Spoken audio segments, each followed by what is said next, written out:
Well, hello. This is Byron, reaching you guys from Albuquerque, New Mexico, and I'm with my colleagues Jessica Bush out of North New Jersey and Chris Lean out of San Diego, California, and we're coming to you from Tutor Doctor's College Corner, and we're real eager to get together with you today and talk about the importance of AP testing and the preparations that are involved with that. So that's going to be the direction of our conversation today. Welcome, Jessica. Welcome, Chris. Hi, everybody. Thanks, Byron. Yes, thank you, Byron. Awesome. Okay, well, thanks for being here. So, this is the time of the year where families and students want to be thinking about AP testing, particularly those who would be higher achievers, where having that AP or good performance on their AP is really going to make a difference in their college admissions process. So let's talk about, to start with, why the AP tests matter and what is the impact on college credit. So who would like to take that up with me? Chris, go ahead. Thank you. Thank you. Yeah, AP is very important for a lot of different reasons. It means a lot more than just accelerated push. It's advanced placement. And just as it sounds, you can have advanced placement in college classes, typically during the freshman year. For instance, if somebody does extremely well in an AP English type of class, that may mean that they become exempt from, say, English 101, possibly even 102. Same if you take other humanities courses. And the more advanced humanities courses, you may be able to get out of more of them. Always check the admissions policy of the individual universities and colleges that you're applying to. Some are very open to that, some are more restrictive, and it can vary based on whether it's humanities or math or science. So always take a look. But what is universal is, number one, the student is going to realize and experience much more rigor. An AP class is much more rigorous than honors or even college prep types of classes in the amount of work, the way it's approached, the classroom seminar style, and also in the AP exam. That is not required, but it is strongly encouraged for students to take at the conclusion of the class at the end of the school year, typically in the first half of May. And from there, that test that students will take is on a 5-point scale, 5 being the highest. And many universities will allow students to test out or become exempt of the freshman English or math or other classes if they have a score of 3. Some of them are selective if you get a score of 4. Some require a score of 5. Again, it depends on the university you're applying to. The other benefit is you get a GPA bump, and that's probably what everybody's here looking for today, is instead of 4 points for an A grade, you get 5 points. Similarly, a B, instead of being 3 points as standard, it becomes 4 points under the AP grading system. So you do get a GPA bump, and of course, the more AP classes you take, the more that will elevate, so you can have greater than a 4.0 GPA, in many cases much higher than that, based on a higher number of AP classes taken and succeeded in. Lastly, there's the concept of rigor. And college admissions officers will take a look, and especially since the ACT and SAT went test optional at many colleges, AP took on proportionally more weighting in the college admissions decisions. And so when they see that the student has taken a number of AP classes, and particularly a high proportion of the classes available to them, that helps the students standing in college admissions, because there's the concept of relative rigor as well as overall rigor. And so for all those reasons, that's why AP classes are solid, as long as a student has a strong track record in that subject matter in the prerequisite courses prior to attempting the AP class. So, one of the things you brought up here was the importance of GPA and the impact that an AP course can have. And it seems, something that's very important here for a student to do in preparation, just like it is with SAT, is reaching out, talking to the school or program specifically that you're wishing to attend, and finding out what their standards are, right? Because if you're thinking you're getting it's going to be valued at a 5 when it's actually going to be valued at a 3, ouch, right? So that's important, right? And then what about, speak to me real quick, Chris, about the student who might be the B minus, C plus student, who's thinking about or maybe is going to be doing some AP testing? What would you tell that person? Two different things. One, their local high school counselor is a great resource to have those kinds of conversations, and also some of the teachers. If somebody wanted to take, say, AP Calculus, and they're in integrated math or Algebra 2, and they're sort of at a B level, they might want to speak with their teacher to say, hey, you observed my performance here for a semester or 2 semesters. What would you suggest? Do you think that it's going to be too much of a reach for me to take the AP equivalent of this? So many times the school will be able to tell you that because they know how they've tested and what the rigor of their pre-AP classes has been, and also with the school counselor. So that's the first place I would go to.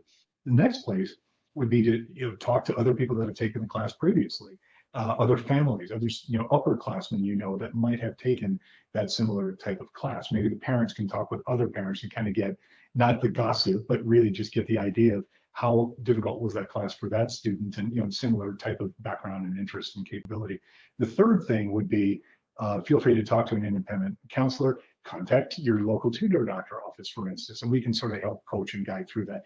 But the just general level is if the student hasn't achieved at least a B grade in the preceding class, the class that would be before the AP class, I would not recommend the student pursue an AP unless they do some summer prep or strengthening their underlying foundations before they would attempt that AP class. Oh, that's great information, Chris. I knew there was a reason we invited you in on this conversation. Thank you so much for your input.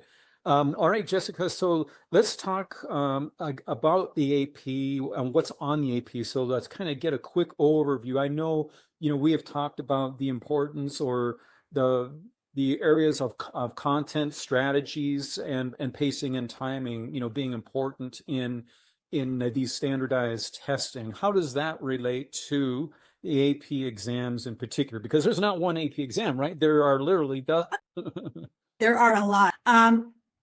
I would say that what I have seen and what I'm seeing with a lot of the students, and part of the challenges of AP classes are that you're learning a subject. For example, AP Physics is the one that really stands out to me. And you're preparing for a test at the same time, right? And that can be a real challenge. And that's why some of the students need help and support, because the teacher is teaching a college level physics class so quickly and going through so much material. And the pace is so fast that many times the students need reinforcement of those concepts, right? And they're preparing for the test at the same time. So that means not only are they learning the concepts, but they're learning how to take the test and the types of test questions at the same time that they're learning the concepts. And that can be a challenge, and I see through the different students that we've had, depending on your teacher, they could start, with the concepts of, say, physics, and they have projects and they have tests and they have quizzes. But they also have to start to prepare them for the AP test, because that's the ultimate, which happens typically the first 2 weeks in May, right? So it depends on when the teacher starts to give them and infiltrate practice questions into the class.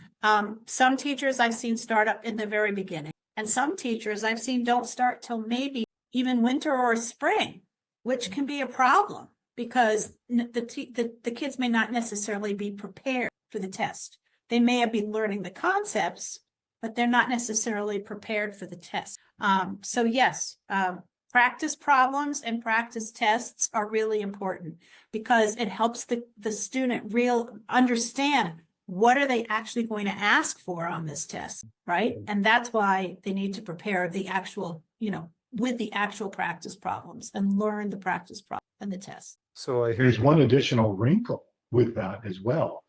Here in California, there are a number of schools throughout the nation that have what's called the 4x4 or the quarter system, where a student might have an AP class, say AP Physics, in the fall, and that fall semester wraps up before Christmas. Well, then they don't have it. It's taken the full year class and jammed it into one semester. So then they have to take the AP exam for that class in the first half of May, as Jessica just mentioned. So they've got basically at least a 4, maybe 5 month layoff from that material. So at some point in the late winter or early spring, they're going to need to refresh themselves and begin preparation for that test. They've learned it in double speed, so there might very well be a lot of different things that they've either lost along the way or didn't really have deeply learned. They learned enough to get through that. So when they go through, it's much more than just preparation of how, for the test taking strategies and the pacing and timing. They also have to cement the foundational material. So we always recommend in those scenarios, it's really important for students to consider right around Valentine's Day is a good milestone to start thinking about preparing maybe once, twice a week, and use a good resource material in addition to resources from the school. But that's really needed to make sure that they're going to have a very nice high score for the AP so they can have the rewards of all the hard work that they put in. But what you're saying, Chris, is interesting because for all of us out there in the different parts of the US, we have to see we have never ever had an AP class that's only half a year ever in the Northeast. So if you're going to take it around here, if you're going to take an AP class, we never have it half a year. It's always the full year. So it's important for everyone in different parts of the country to know, for families to know, is this half a year class or is this a full year class? Because that's even more with a half a year class, they're going to need some. Well, so here again, we're talk to the people who know, right? Your college counselor, talk to the schools. I'm sure. Yeah, well, that's why we're here today, right? Because we want to be available to you parents and students out there who are looking for that extra support, because we're hearing that the rigor that you're going to be experiencing is going to be very, very demanding, and you need to be prepared for that. And there's a lot of things that are challenging you with that. You're using your time wisely, just in general, but also, in the test. But we don't want to make this too long here. So let's go on to our third topic that we want to talk to. And I'll let both of you speak to this as you please here. But, so for this person who's hearing what we're saying today, and they've got the initiative and the motivation to take an AP course or two, what are some tips, real practical tips that we could offer them in preparing the way? Chris, would you lead us? Sure. Practice tests, number one. Those are good. There are a number of them out there you can find on the College Board website, but also there's some great off-the-shelf resources. Many years we've used the Byron's books because we found them to have a nice balance of strategy, problems that are representative of what they'll see in the AP exam. And typically 2 or 3 practice tests are inside those books, and they're only $20, $25. It's a bargain. Those can be found, Amazon, Barnes and Noble, all over the place. So that's one reason. In fact, a lot of schools will even use those as sort of supplemental curriculum. So that's one area. But work through those on weekends. Sorry to kill people's weekends out there, but that's a good time to do it. In addition to their during the week, during sometimes a tutoring session. If you have a 90-minute or 2-hour AP tutoring session, then parse out about 30 to 45 minutes of it to focus strictly on the AP exam types of questions, in addition to the daily homework and school preparation. That's a good cadence, again, right around the Valentine's Day, marching up to the end of April, just in advance of when those topics are. And then thirdly, do have, be in a study group, talk to your teacher, contact a tutor, right, who can give you that academic coaching piece of it, because it's not just subject regurgitation. You really do need to make sure you understand the test taking strategies, what they're asking, what they're not asking, what information's given, is it relevant, is it not relevant, and making sure you don't go down any bunny trails as you answer, whether it's math and science or in the humanities. You want to make sure you have a very clear strategy of how to approach any of those questions, and do remember that you're being timed while you're having these very difficult questions asked. So in a nutshell, that's what I would suggest. Well, that's why it's really important, if you want to be efficient about this and make sure you're rowing well in the right direction, to have an expert that come alongside of you and provide that direction and accountability. Jessica, would you want to add anything to what it has to say? I think a lot of it has to do with, you have to be open to ask questions. If you don't understand, or if something's going too fast, or the teacher's cruising through a section that you need to ask questions, either to your teacher to your peer group if you have a study group, or to your, don't be intimidated that you don't want to raise your hand and say, oh, you're going to, people are going to assume that you're not smart, because you're asking a question. You have to ask questions. The other thing I think that's really important is balancing, understanding how important it is in so many ways to balance. Once you start on this heavy duty AP, you've got to learn how to balance your downtime, and you've got to be able to take brain breaks and get enough sleep, because that's what I see a lot of the kids are not. And when you don't have enough sleep, your brain's not going to retain the same amount of information. Well, especially with Chris wanting them to work on weekends. There's always one of those in every crowd. Yes. And that's okay. They can work on, especially Sunday is a really important, tutor day for us and, for a lot of the high achieving kids. But that doesn't mean, you start at like 8 in the morning, but they're going to really need to learn how to balance, and not just balance what they're learning and the test preparation, but balance their downtime. And if I can just add one quick thing, Jessica, I really appreciate you mentioned the balance thing, the non-academic, right, the rest of life perspective. And so this one's sort of a call out to parents. We have a lot of, through the years, a lot of parents and a lot of students who put so undue pressure on the student that, oh my gosh, all this money's riding on it and time and getting through school. They put so much pressure, not only on the class, but especially on this 90-minute period of time when they go to take an AP exam, right? And these are 15, 16, 17-year-old students in most cases, right? They're taking a college level final exam, if you will, in terms of the rigor, and with all the other stuff added to it. So I like to say, everybody chill on this, right? Parents, don't be more in the accommodation area, be in the encouraging. Hey, what can I help you do, student, to thrive?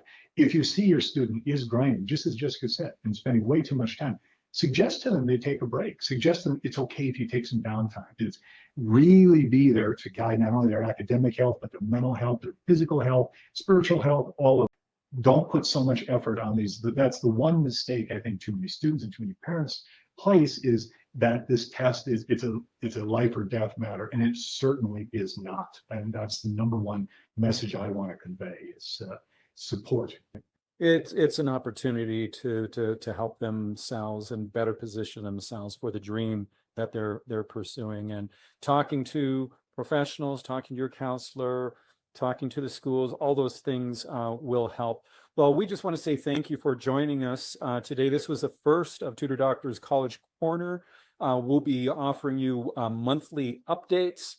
And so we hope that you'll come back and take a look, and you'll get more information about SAT, ACT test prep, and more of the things that are important in your college preparation. So we're located throughout the country, in just about every state, if not every state. You can catch Jessica in North New Jersey. You can catch Chris in San Diego. And of course, I'm here in Albuquerque, New Mexico. But you may reach us at our 800 number, which is 800-488-8677, or you can go to our website, which is tutordoctor.com. Thanks so much, and we'll look forward to next time.